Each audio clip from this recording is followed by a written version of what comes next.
Apyayantu mamangani vakpranaschakshushrothram matho balam indriyani chasarvani sarvam brahma upanishadam maham brahma nirakuryam mama brahma nirakarut anirakaranamastu anirakaranam me astu tadatmani nirate ya upanishatsu dharmaha temai santu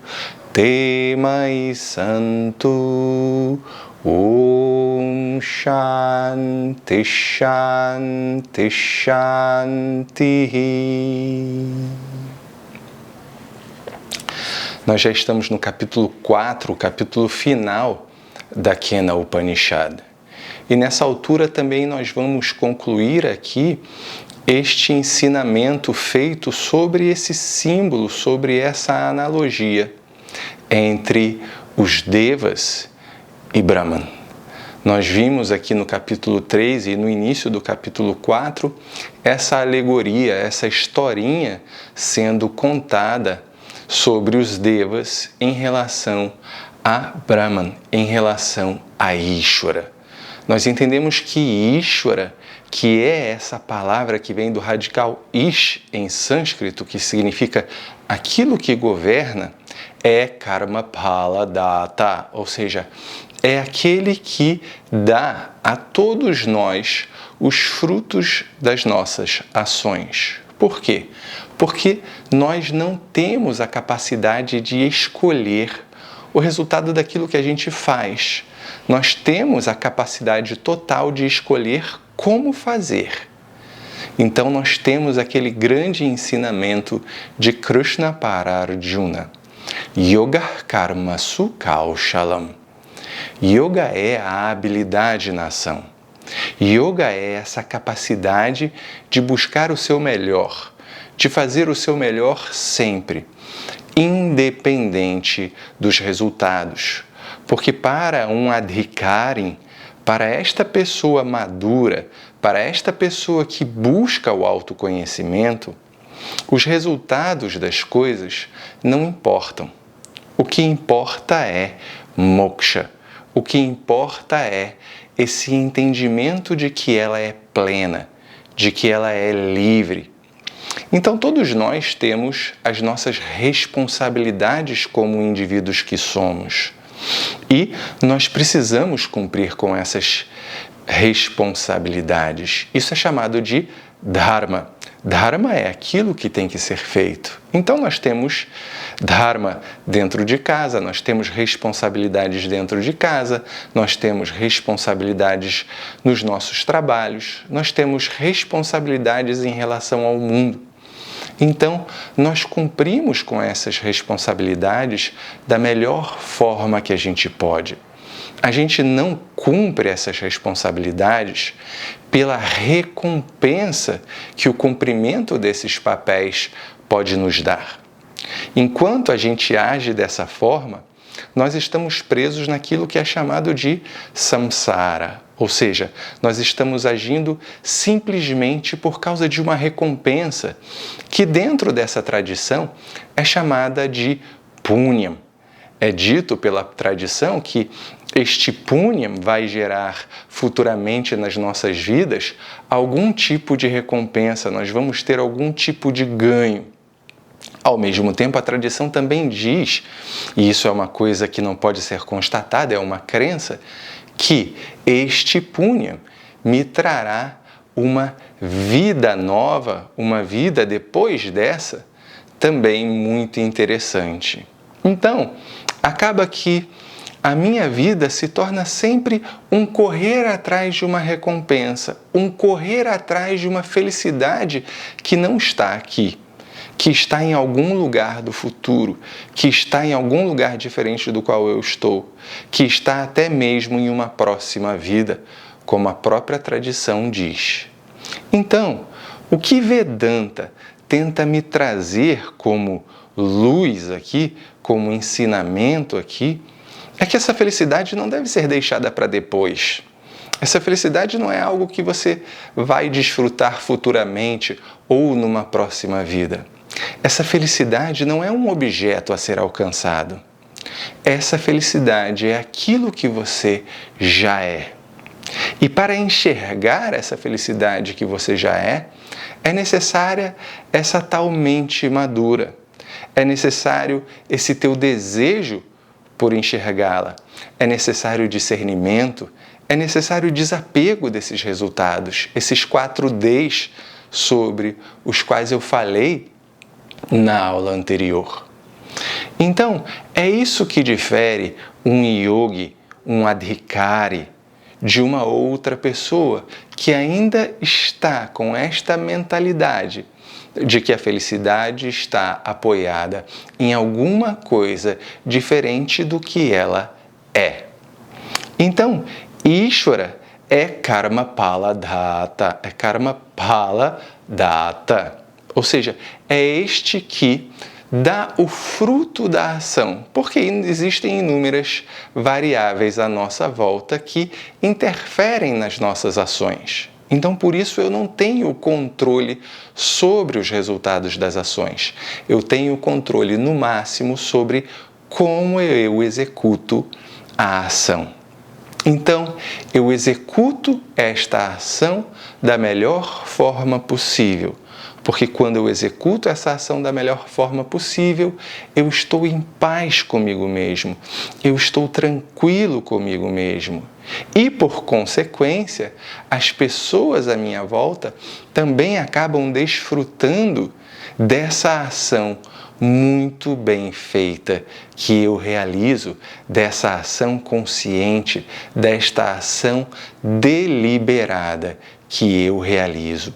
Isso é agir com a atitude de yoga e é por isso que eu devo me empenhar nas minhas ações. O empenho nas minhas ações deve estar apoiado na própria ação e não no resultado. Então, o resultado eu deixo para Ishvara, eu deixo para esta ordem que vai me dar aquilo que eu preciso nesse processo pessoal de amadurecimento. Então, Ishvara é Brahman. E isso também está presente nesta analogia aqui sobre os devas, porque os devas se sentem o máximo porque eles vencem a batalha contra os asuras. Eles acham que é apenas por causa deles que a batalha foi conquistada. E a batalha foi conquistada, a batalha foi ganha, porque Ishvara assim decidiu, entre aspas. Eu digo porque Ishvara não é uma personalidade que decide coisas no sentido, eu vou dar isso para você, eu vou dar isso para você, você merece isso, você merece aquilo. Ishvara não é alguém que está julgando as nossas ações. Não é por aí. Mas Ishvara dá, então, este resultado sobre a batalha, porque assim é a ordem do universo. Então, esses devas estão ali se achando o máximo, porque venceram a batalha. Então, eles precisam entender que a batalha não foi ganha por eles mesmos. A batalha foi ganha por Brahman. Então, por isso, o Brahman, nessa alegoria, se apresenta nessa forma luminosa, nessa forma, entre aspas, também, porque é algo tão efulgente, é algo tão luminoso, que não pode ser visto diretamente. E isto também é um símbolo deste ensinamento, porque Brahman, o livre de limitação, é algo que não pode ser visto diretamente como um objeto qualquer. Um objeto pode ser visto porque ele tem nome e forma definidos. Agora, Brahman é aquilo que é livre de forma, livre de nomes, livre de limitação. Então, não pode ser alcançado por uma mente através de nomes e formas. E a Upanishad também vai falar sobre isso daqui a pouco. Então, nós estamos agora nesse capítulo 4, nós estamos já nos encaminhando para o fim da Upanishad. Nós estamos no fim dessa alegoria sobre os devas, mas ainda temos algumas coisas para ver. Então, nós seguimos aqui no capítulo 4, falando sobre o encerramento dessa alegoria sobre os devas. Então, o mantra 2 do capítulo 4 diz o seguinte: Tasmadva ete deva atitaram ivanyam devan yad agnirvayurindraha tehena nidishtham papshruhu tehena prathamo vidanchakara brahmeti. Então o mantra diz: portanto, Agni, Vayu e Indra, que são os protagonistas dessa historinha, se sobressaem aos outros devas. Por que eles se sobressaem aos outros devas? Por que eles são mais exaltados do que os outros devas? Porque eles tiveram contato com este conhecimento sobre o livre de limitação através desse yaksha da maneira mais próxima possível. Eles realmente reconheceram Brahman através deste professor, diretamente. Na verdade, através desta professora, que foi Parvati, que foi Uma, que também nós vimos no nosso episódio anterior, que aparece também ali diante de Indra como a própria Shruti, como o próprio Veda, que é este pramana, que é este meio de conhecimento tão especial que ajuda a revelar a natureza do livre de limitação.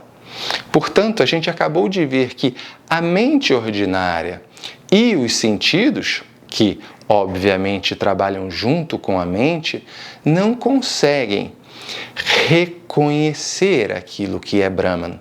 Então é necessário um outro meio de conhecimento, um outro pramana, e este pramana é o Veda, que apesar de usar palavras que não definem aquilo que é Brahman, apontam para Brahman, fazendo com que a mente então possa realizar, possa se dar conta sobre o livre de limitação, possa reconhecer essa felicidade como a sua real natureza e, acima de tudo, possa estabelecer essa identidade entre o indivíduo e o livre de limitação.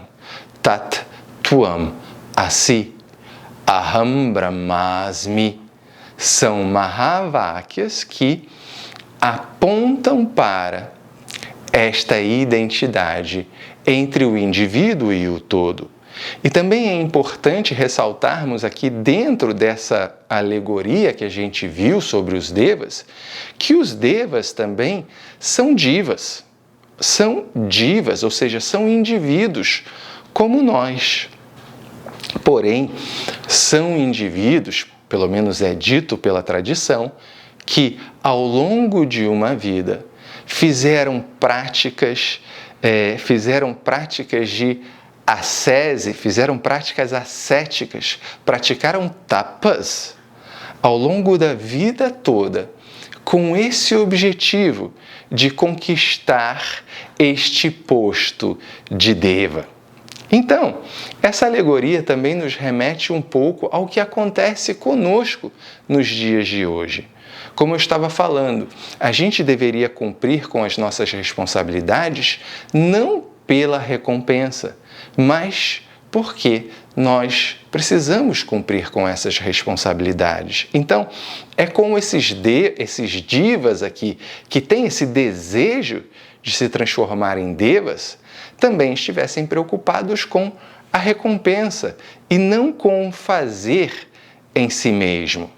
Então, eles faziam práticas ascéticas para conquistarem este posto de deva. Assim também, nos nossos dias, as pessoas acabam fazendo as coisas simplesmente pela fama, pelo desejo de reconhecimento. E até mesmo dentro do yoga a gente pode ver isso, né? Nesse mundo no qual o Instagram se tornou o máximo do máximo do máximo da fama, do reconhecimento, da glória para o ser humano, as pessoas acabam fazendo o quê? Demonstrando ali através de imagem as suas práticas ascéticas, as suas práticas performáticas e tudo mais. Porque assim elas conquistam este reconhecimento, esta fama, e assim todos os outros passam a exaltar estas pessoas, passam a amar, a glorificar, a exaltar essas pessoas ao máximo. Quando, na verdade, a prática de yoga não está apoiada em tapaha, em tapas apenas. A prática de yoga está apoiada em tapas, mas não pelo resultado em si mesmo, mas sim pela própria capacidade de se manter firme no processo. Então, muitas vezes, e não só agora, mas a gente vê como até mesmo dentro da própria tradição, que tem milhares de anos, as pessoas confundiam os meios com os fins e os fins com os meios. Né? Até hoje na Índia, você pode ver vários yogis entre aspas, que fazem essas práticas ascéticas apenas para que as pessoas fiquem à volta delas, venerando, amando, dizendo, ó, que máximo, você consegue atravessar uma espada no seu braço, ó, você consegue ficar com um braço levantado por vários e vários anos. E que conquista você tem com isso no final das contas? Apenas fama? Apenas reconhecimento? Quando, na verdade, o grande objetivo de uma vida de yoga é moksha, é esta liberdade. Portanto, essa alegoria aqui nos mostra muito bem como a confusão pode estar até mesmo na cabeça de indivíduos bem qualificados. Nós vimos na Katha Upanishad, que foi a outra Upanishad que eu contei para vocês lá atrás, sobre Dharmaraja ou Yamaraja, que é o quê? O rei da morte, o Deus da morte. É ele quem define aquilo que continua e aquilo que morre. E ele se vê diante de Natiketas, que é uma criança que, na verdade, apesar da pouca idade, tem muita qualificação mental. Tem mumukshutvam, que é esse desejo pela liberdade. E Natiketas não se abala por tudo aquilo que o Senhor da Morte oferece para ela, para ele, na verdade, Natiketas, para que ele desista deste desejo sobre conhecer aquilo que é livre da morte. Então, Natiketas se mostra muito mais preparado do que o próprio Senhor da Morte. E o Senhor da Morte, diante daquilo, fica desconcertado, fica com uma cara de paisagem sem graça diante de Natiketas, porque ele vê no garoto esta pessoa que ele deveria ser, livre desses outros desejos, mas sim firme no desejo pela liberdade, por reconhecer a liberdade como a sua própria natureza. Então, esses devas, Agni, Vayu e Indra, são os mais exaltados dentro dessa tradição. Por quê? Porque eles tiveram a chance, eles tiveram a oportunidade de realmente ter o conhecimento sobre o livre de limitação. No final das contas, eles largaram ali as suas vaidades e, de fato, tiveram a chance de ter esse conhecimento sobre o livre de limitação diretamente de Parvati. E ali, a Upanishad continua no mantra 3 do capítulo 4.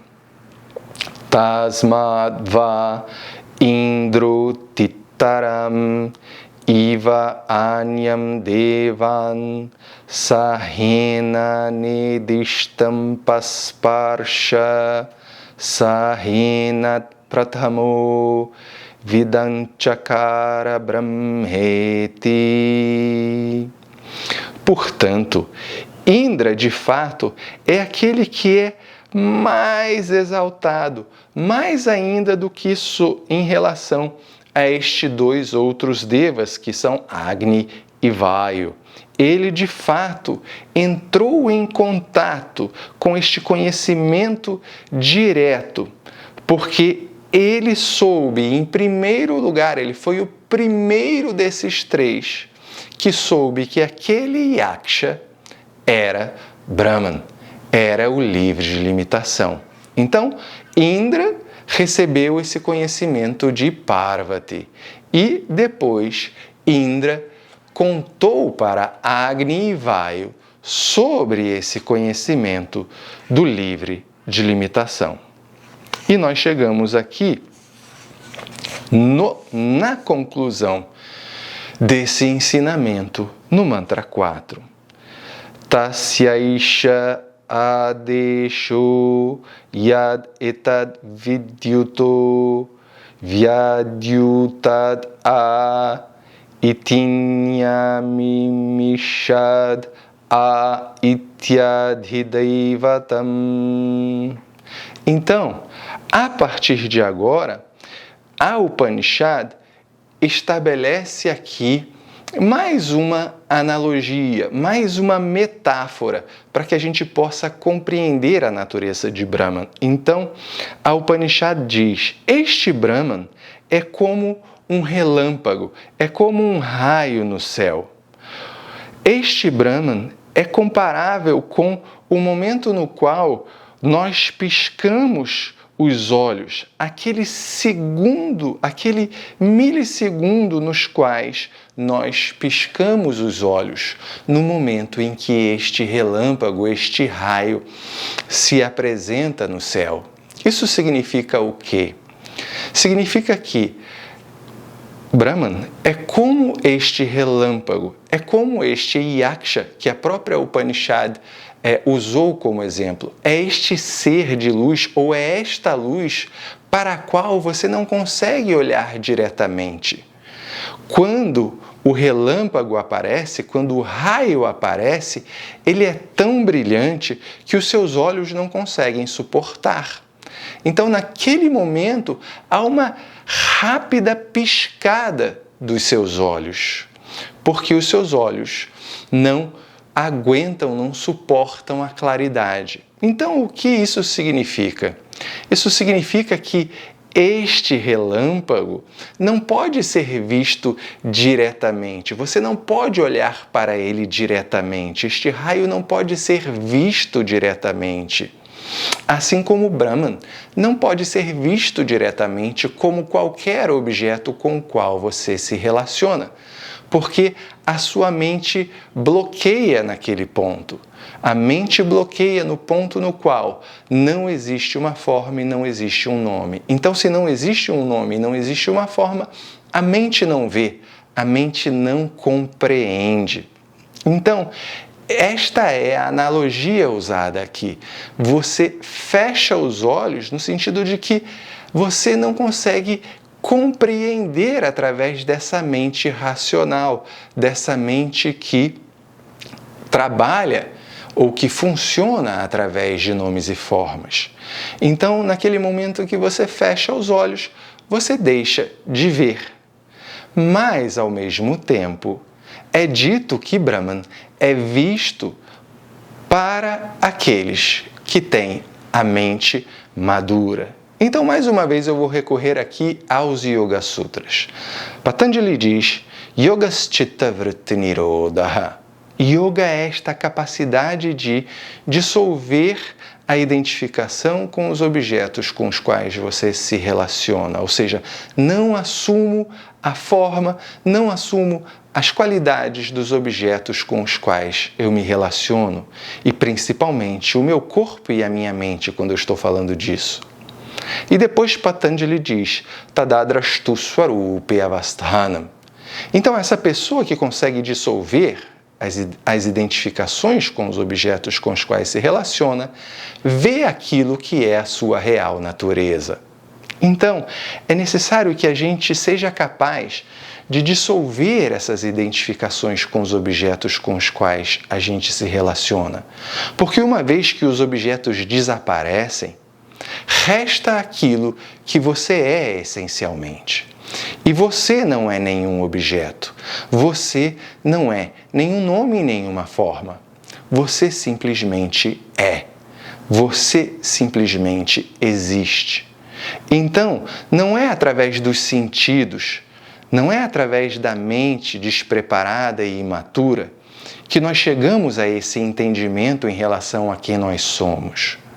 Mas esta mente preparada, esta mente madura, é esta mente capaz de ver, capaz de enxergar aquilo que existe ali, aquilo que você é. Portanto, esta analogia da Upanishad está querendo dizer isso. Embora Brahman esteja explicitamente aí na sua frente, embora Brahman seja presente em todos os nomes e formas que existem, não é uma mente despreparada que vai enxergá-lo. É necessária uma preparação. E essa preparação é a própria vida de yoga. Yoga Karmasu Kaushalam. Então, todos nós precisamos preparar as nossas mentes para ver aquilo que está diante de nós o tempo todo, que é Brahman, que é o livre de limitação, que é Ishvara, que é você. Você já é este livre de limitação, você já é esta pessoa plena, você já é esta pessoa feliz. E a Upanishad está aqui exatamente para revelar isso para a gente. E a gente continua na próxima aula. Hari Om!